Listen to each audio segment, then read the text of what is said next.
Suv va havoning ifloslanishi, tuproq eroziyasi, cho'llanish, global isish tabiiy muvozanatga va odamlar sog'lig'iga jiddiy zarar yetkazmoqda. Yurtimizda mazkur muammoning oldini olish bo'yicha qator chora-tadbirlar ishlab chiqilyapti. Yashil makon umummilliy loyihasi aynan shunday tadbirlar sirasiga kiradi.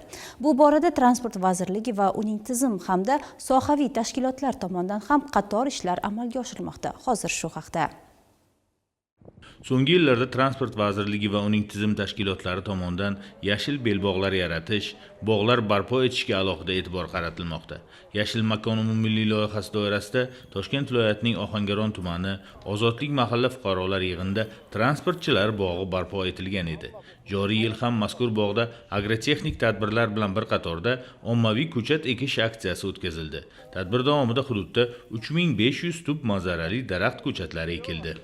25 gektar maydonda transportchilar bog'i tashkil etilmoqda. Bog'ning 15 gektar maydoni to'liq ekish ishlari amalga oshirilgan, 10 gektarida hozirda ekish ishlari amalga oshirilmoqda. Tashkil etilayotgan transportchilar bog'i Transport vazirligi va uning tizim tashkilotlariga alohida hududlar bilan bo'lib beriladi va keyingi parvarishlar ishlari amalga oshiriladi.